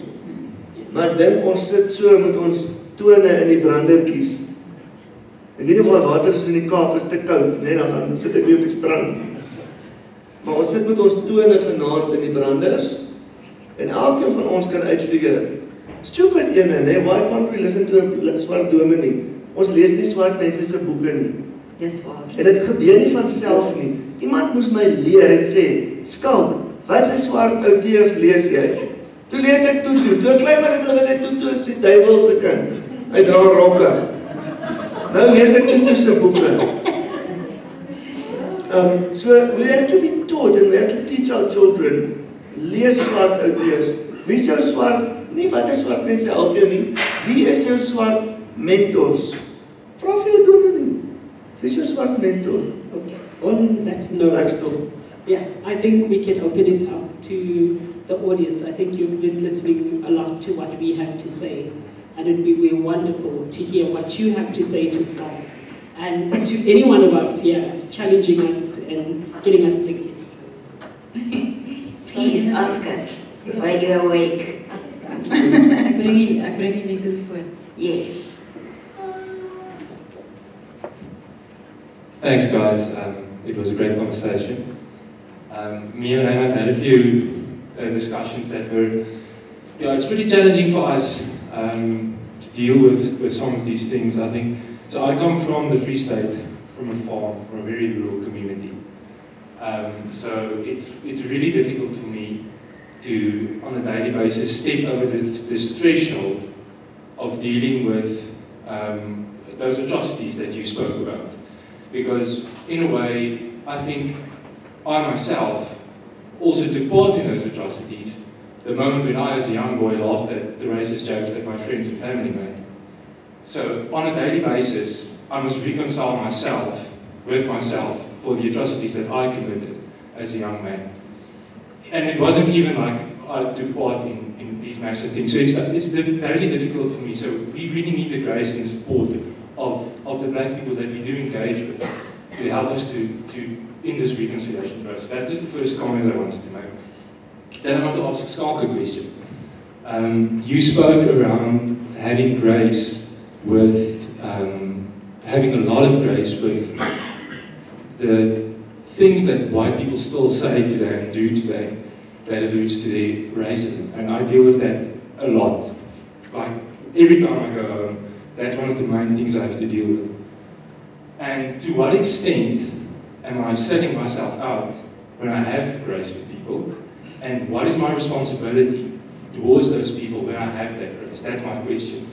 How should I respond? How should I interact with them in a way to not just give grace and dismiss what is being said, but also help to bring change in the way that they look and live life, basically?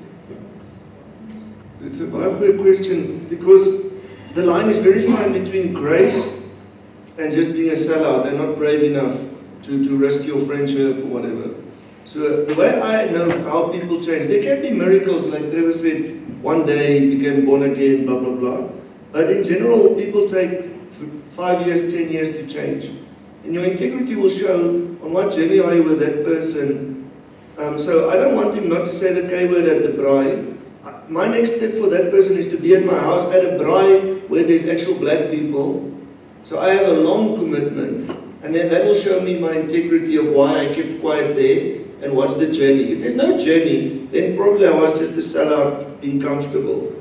So that's the one element, is do you really have a journey and a long commitment? Are you going to punish that family member with Skalk's book and see what he says? So do you have a long plan? But just the pure grace, and you've alluded to it, is white people were also broken.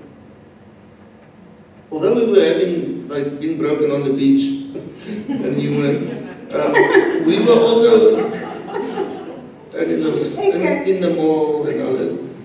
We were broken. So when a person has that much, it's kind of like that anger is the middle ground.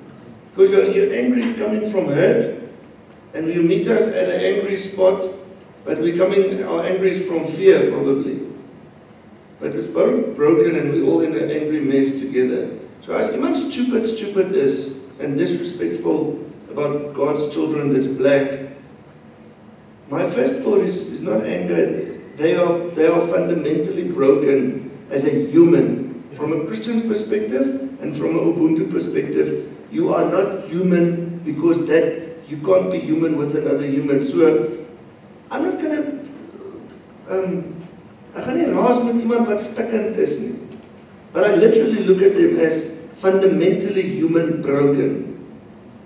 And you treat them as a messed up, individual. But baie ernstiger is as don't say this. So ek dink die diepte van mense wat kwaad is en ongeskik is oor God se kinders, dit wys op 'n baie siek plek. En party mense gaan maar net doodgaan in daai toestand. Hy het gesê, min tyd. Min dae. Nog 'n vraag. Is dit so? Sorry, no, someone making a comment is always frustrating in a Q&A session, so apologies ahead of time. I just wanted to touch on what you, Scott, what you just said, and Sandelia, what you also mentioned, is about white people also needing to acknowledge their hurt. Those of you who've been discipled or mentored, you always know that time when it comes, you always share when you struggle. You tell them, okay, please pray for this, please, this really hurt me, this affected me. But you're actually getting to a really intimate time when the person mentoring you, starts sharing his struggles with you. And I feel sometimes, I said white people, even just a term, but white people approaching this conversation it can so often be like, okay, black people, tell me how this hurt you so I can say sorry. Please tell me so I can acknowledge this. But it basically becomes almost like a looking down, I want to say sorry for your pain. But I think you touch on something great there, just like bringing ourselves down, acknowledging the pain of how it affected us. So I'm not a born free, I was in grade 1 free, so it was grade 1, so that counts. So it's supposed to learn reading, so that stuff counts. But I don't know, none of my friends, no one comes from a broken home, but none of them have a great relationship with their dad, because all of their dads went to bush. They had to do service there, so they all had PTSD. No, you can't talk about it, just suck it up. So there was dehumanizing, not on the same level, but I think there's a danger of comparing, like, oh, it's so bad, so let's not cry about it. But I think just acknowledging that will bring that level down, just saying, no, it affected us as well. So just thank you for that. Thank you.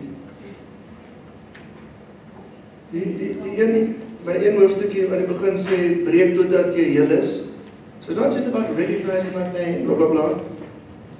Vat daai issues, klim maar in en breek dit nog meer, want heelheid lê agter eerlik wees oor al die stukkende goed.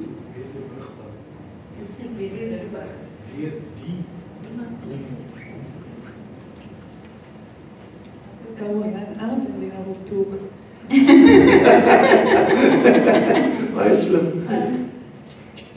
Personally, I do believe that both white and black people have so much baggage that we are carrying in this country. And we are all fighting for ourselves. I've got long stories and short stories, but I think sometimes when my short stories, the message doesn't come through, so I'm all sorry if it doesn't come through, but I truly believe, that is some of the stories, is the hurt and the uncertainty and the fear, which the Bible says to us, fear brings, dit skei ons van God. And truly I believe that that is some of the things that it's inner healing, it's self-acceptance, it's the bit in me that sometimes creates what we are having at this point in time. That's my short story. Thank you. Thank you. We didn't speak a lot about fear in the book I touched. There's levels of fear. There's fear from, I was hijacked, my family member was killed on a farm, I'm not getting jobs like I used to, not getting bursaries like I used to, there's loss, so daar's baie vrees. Vanaand, dit is baie valid. Ons moet daar deurgaan, maar ons moet daar deurgaan. Wat ek nie verstaan nie is om daai vrees te gebruik as 'n verskoning vir woede en generalizations about black people. So die moord in die township en die moord op die plaas is beide verskriklik. Maar die moord op die plaas is nie 'n rede hoekom ek moet funny wees met Timmy nie. So ek wil dit maar net sê, dis baie reël diep vrees en pyn, maar dit is nie 'n verskoning nie. Oh, I was just going to add, because I had a comment about that when I was reading that section. And it's a sermon by Yusnodia after his day. It's titled My 17 Years, and doing the work around reconciliation in the school where I work. I use that as a speech, as one of the reflection points. And in it, he talks about how the Benning order, the purpose of the Benning order was not just to keep him out of politics, it was to destroy his inner life. And he asked his wife to look out for him, to keep watch with him, that when he started responding from a place of bitterness and anger, that she needed to be his guard and keep watch with him. And I think that's what we need more of, and that's what I think you were alluding to, because that's what immediately came to mind when you said, we need to go through this, you need to get to the other side. I think many of us don't have enough people keeping watch with us about the state of our hearts when doing this work. Nog so een, ek lyk my is twee. Is daar iemand in daai, iemand wat nog iets wil vra? Goed, lyk my ons het nog so drie vrae. I think just comment.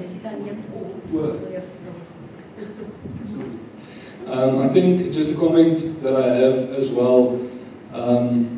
Obviously, as a young person, I see it a lot, and people want to.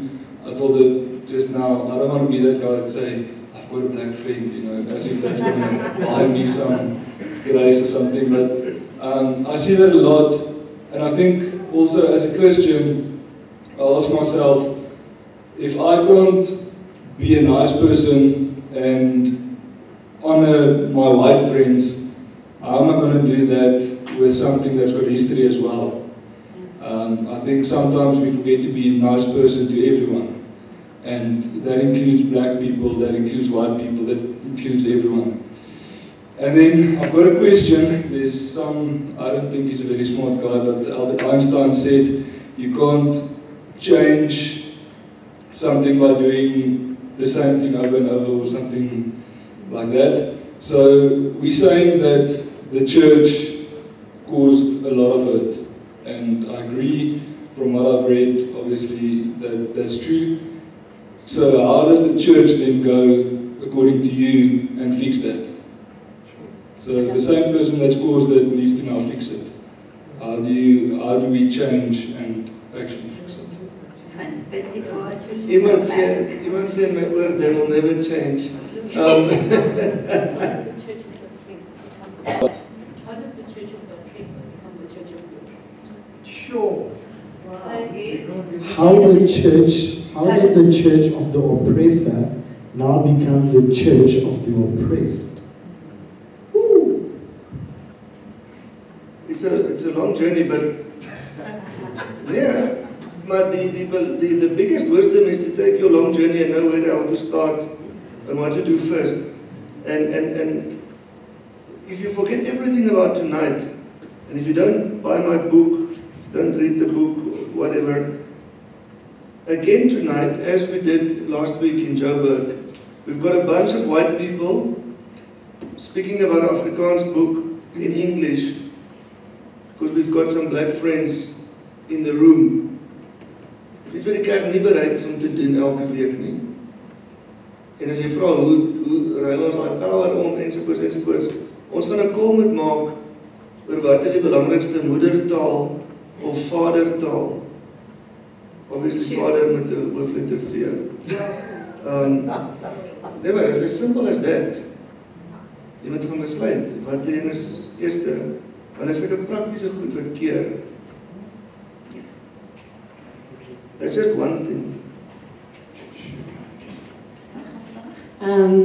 Good evening, guys. Thank you so much. It was really, it was good and it was tough. It's interesting, the ongemak wat ek selfs beleef net om te luister die vrae and the questions and answers, but it's good because I just read in the book, if you're not challenged, you don't grow.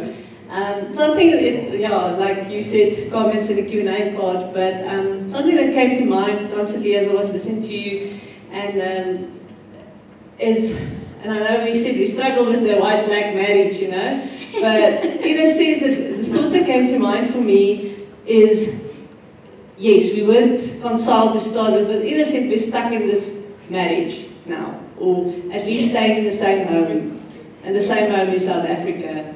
And so I'm not married, so I'm now talking hypothetically, but I have been in relationships, and this actually counts for any type of relationship, but I think a marriage relationship is obviously the more, well, the one closest one that you will have. And in essence, what happens so often when couples drift apart is there's this hurt and anger of, I feel like you have done something wrong, and you feel like I have done something wrong.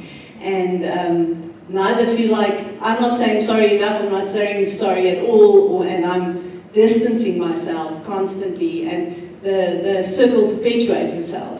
And it feels like to me currently that is what's, and tonight's obviously an attempt to not let that circle perpetuate itself, is the only way for a couple, for any relationship to grow closer again, is for both sides to admit the pain, for both sides to admit the hurt caused, the losses experienced, the loss continually experienced. And I think that's also what makes it difficult. Fred and I had this discussion previously. We all have trauma, and I'm not talking, let's take relationship, personal trauma. It doesn't have to do with race or anything. You have trauma, things happened, and maybe you had a really difficult dad, and then even though you've worked through it with a psychologist, psychiatrist, sometimes the trauma gets perpetuated because he's still your dad and he's still angry sometimes. And I think that's something that we have to acknowledge, what makes this difficult, but which is admirable for all of us to continually try and say, okay, I sucked, I made a mistake, I'm trying, and let's talk again. Because if we don't, not having the conversation, then we will continue to drift apart. And I think that's great for tonight, and yeah, hopefully going forward more and more of us, because that's also the problem, I think, is we're a select few, and a small group of people can change the world, but obviously need more and more white people and more black people willing to have these conversations. But yeah, just thought I'd... No, I like, always when you talk about marriage, you've got me, because ek het soveel drama met my vrou. Maar dit is wat jy sê, as ons stilstype kry, is omdat altyd voel te nagekom. We both feel wounded. So, you refer to that and then the limitation of tonight. So ek wil net gaan daai link maak. En dit is vir my baie moeilik, want Calvinistiese nederigheid sê ek moenie. Maar, wat ek hier doen met die conversation is, dit is dieper en verder as vanaand. En dit is om nie te sê wat doen die ander kant, ja maar wat van hulle, Zuma, dit, korrupsie, dit, bla bla. Dis nie wat die ander doen nie. Die Bybel sê, haal die balk uit jou eie oog uit, vee voor jou eie deur skoon. So wat massive is om haar huwelik te red. Ek sal te dink, hoe ek seer gekry, want ek dink, wat doen ek verkeerd wat my vrou laat seer kry?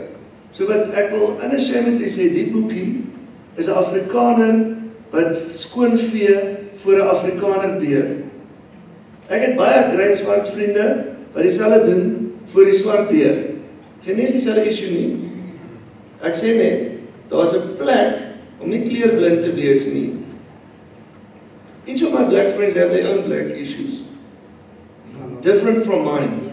Maar ons moet vir ons eie deur skoon vee. Nou, vanaand word opgeneem en ek baie bly ons doen dit. So ons moet dit share, net as 'n conversation starter. Maar hierdie is pragmaties hoe om hierdie chat te hê, sodat jy nie net soos die in ons land, daar's white victimhood en is dominant. So hierdie sê daar's nie chat white victimhood, kom ons maak reg. En ek wil so prakties wees dit te sê, almal wat my ken weet, ek vat nie sent uit die boeke nie, dit gaan nie daaroor nie. Moenie eens dink, moet ek vir myself koop nie. Dink, wat het 3 vriende kort hierdie chat, as dit gemeente of 'n familielid, en koop vir hulle so, vanaand is embarrassingly kort en limited, maar as vanaand net kan provoke om te klik, ons het nodig om hierdie boekie daar uit te kry, vir mense wat nooit na ons vanaand toe sal kom nie. Ek worry nie eens of julle wat hier sit dit lees nie, want julle is hier. Dis rarig, dis hoe eenvoudig dit is.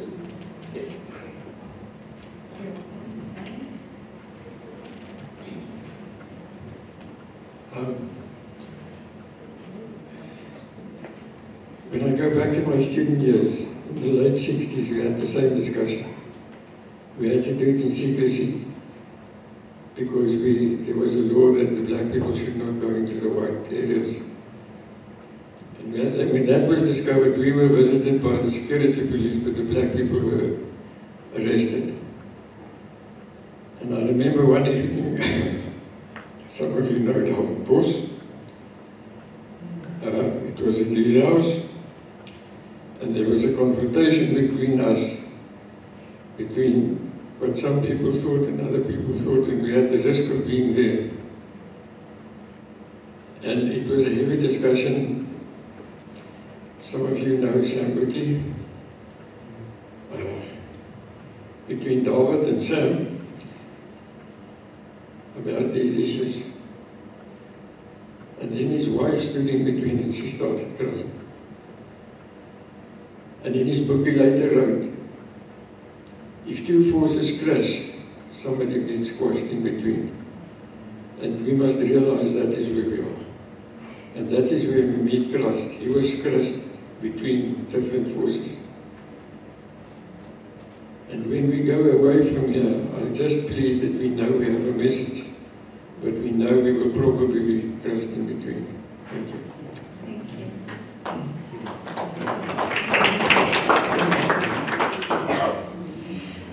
Okay, so we're going to wrap it up because I know some people must go back to Joburg now. But you Yes, please. Okay. Yes, I wanted you to do the closing.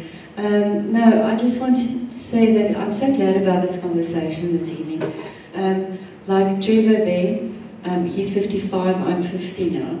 And yes, we grew up in another place, another time. And actually I thought, well, everything's fine now. Everybody's doing what they need to do. And yes, there's racism and so on. But we had the Rainbow Nation, we had 1994, everything. But a few months ago, I attended a conference at, was it UNISA, I think, and the next generation of people in the church came together. And I realized the anger that there is. And I realized we're not done talking. And the role of the church is to help heal the wounds. And there are still wounds, more wounds than there was. It will be good if you can close up, and then Scott, if you can just tell us about this and so on. Start with me, okay. As we close off, I have a question I want you to answer in wrapping up on hoe gaan ons vorentoe? Nou, ek dink my vraag was gebaseer omdat ek 'n lektor is en ek werk met studente en jong mense en 18-jariges wat ingaan en ook by die kerk is dit jong mense. So my vraag is omdat jou boek prakties voorbeelde gee. Ek sal graag vanaand 'n praktiese voorbeeld wil hê vir my, vir die mense in ons kerk hier, want dit is julle kinders en julle kleinkinders en so hoe help ons jong wit mans, jong wit kinders om 'n swart mens soos ek in my posisie te respekteer. Hoe help ons jong mense, jong wit kinders, om nie op kampus of in die wêreld in te gaan met 'n justification van dis nie my skuld nie. Dis my ander ding. Hoe help ons jong wit kinders wat kom van klein wêrelde waarvan hulle kom, om in te kom sonder om vir Sandile en vir Timmy te fear, omdat hulle swart mans is. Okay?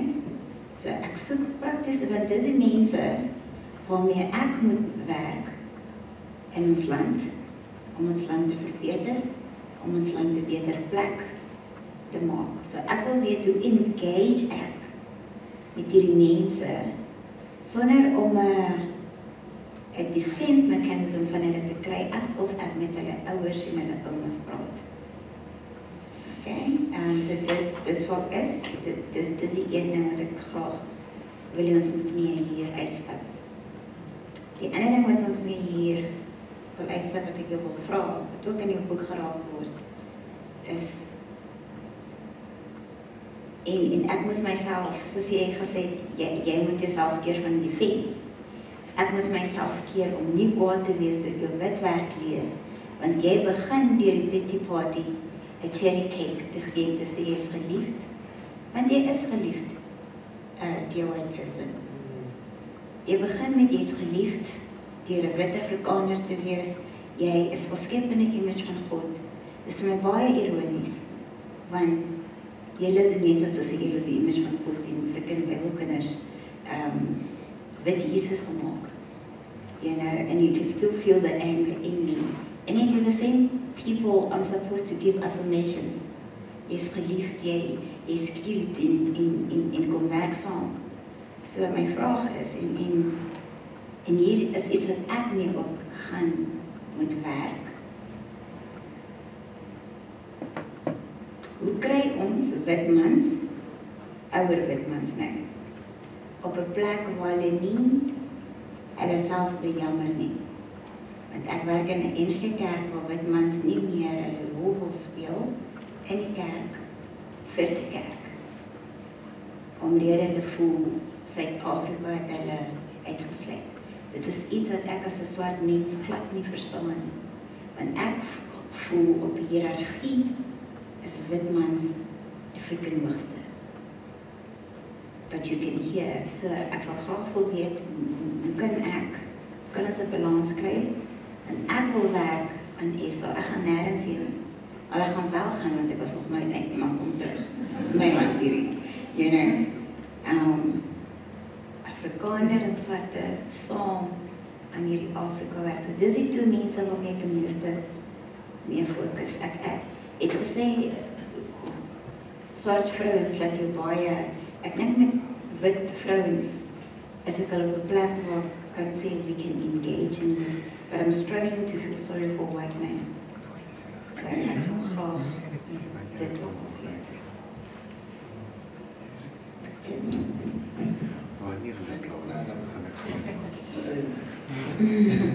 So I'm going to make a different point. I feel a lot of people approach this from a point of guilt. So like a lot of people here sit now, and now they're going to go out and do something, but they feel guilty now.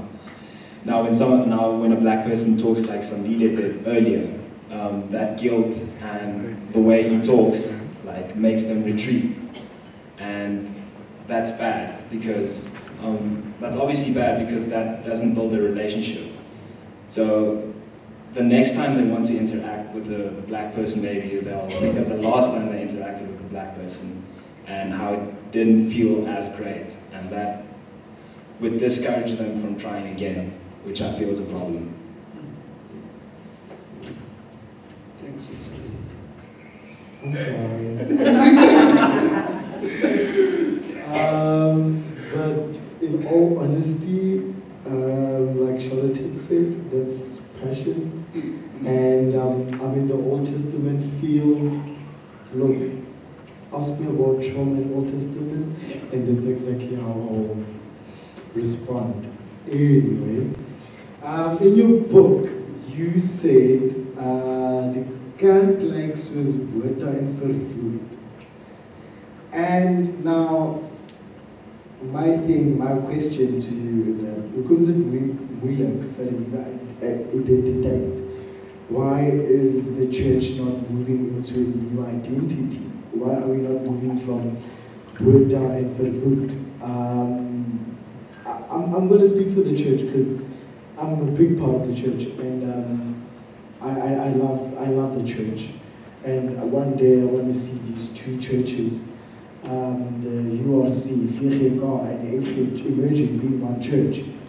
And we also, yeah, I want to see merging and being one church. And then another question that I posed, and I said, in your book you speak about reconciliation so much. Why do you think is it very hard for the Enkhiya and the Viergeekon not to become one? Because part of the discussions is reconciliation. But why are we not becoming one? I think my remark is going to start with your comment about, I'll just try and read it. Ek verpak nie al die slim dinge wat ek al gelees is, wat al gesê is nie, maar gesels oor my stories en gedagtes soos geleef en deurleef. I'm going to start with that because I think we haven't fully explored the depth of theology that we have as this country and the ground that's been covered on the subject. And starting on one of the comments you made about Moedertaal of me. And there's an essay by Neville Alexander about Afrikaans and how Afrikaans can help us build the new South Africa. Because the structures of having a child being educated from grade triple naught or at home in their mother tongue to university and the workplace, Afrikaans has developed that structure and we shouldn't use it. And the other thing is, I probably should have started here. Thank you for writing this book. Because I think it needs to be written.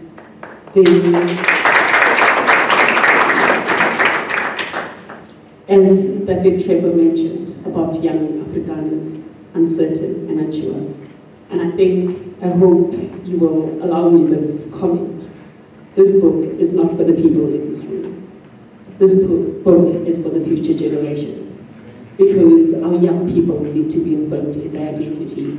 And I think what you do in this book is what Biko did for young black people. And that needed to be done today. And so, in closing, I think all of us here present need to be careful of playing struggle Olympics. Nobody's pain is greater than the other person's pain.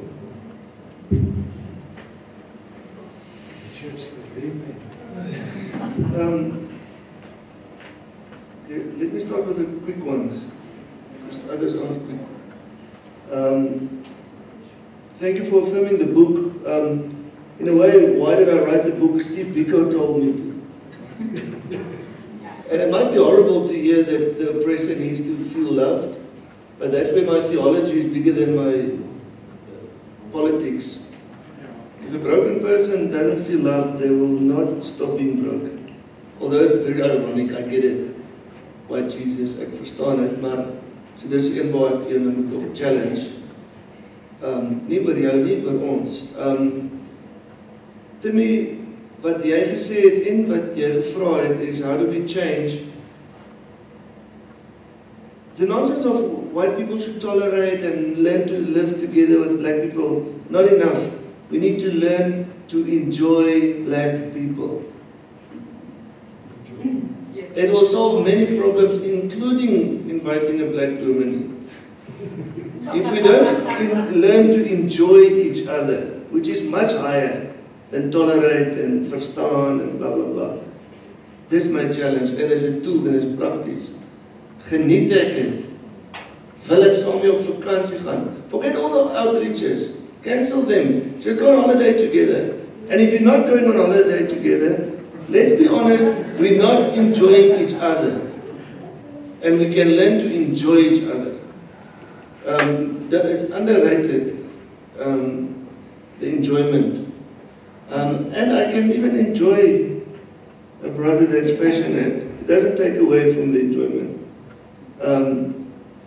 So, hoekom wil die kerk nie saamkom nie? VGK en GK. Simple, mammon, money. Simple answer, simple solution.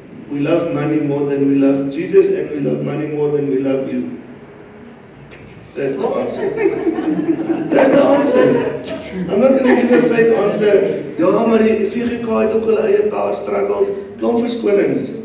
We want the money. So that's the, I'm not saying, yeah,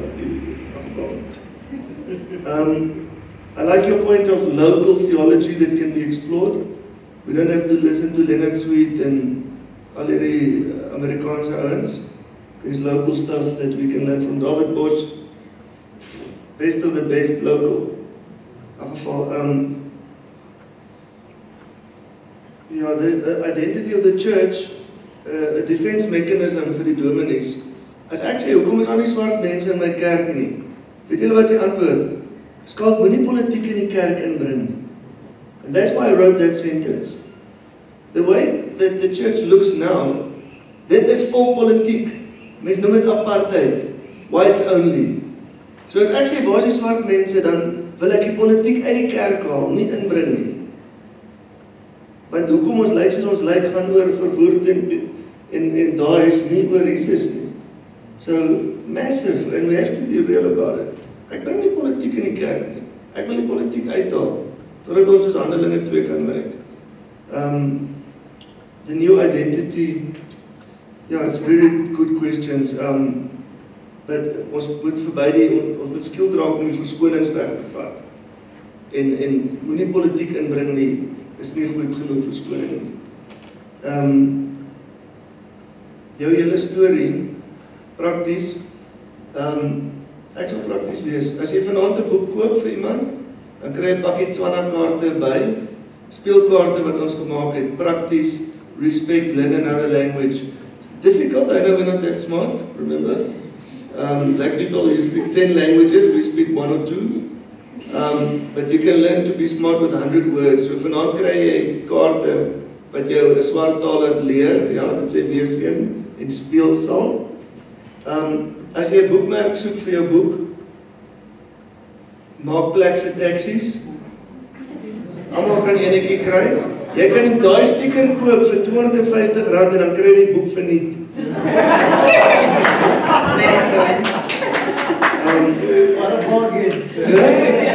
Kaarte, sticker en boek. Maar die praktiese goed is so eenvoudig. Ek het daai maak plek vir taksies op my yskas. Vandag kom 'n 8-jarige laai in ons huis in wit. En hy sê, "Hoekom moet ons plek maak vir hulle?" And then the hard work starts. There's no shortcuts. Maar sit daai sticker op jou kar en jou lewe gaan nie weer dieselfde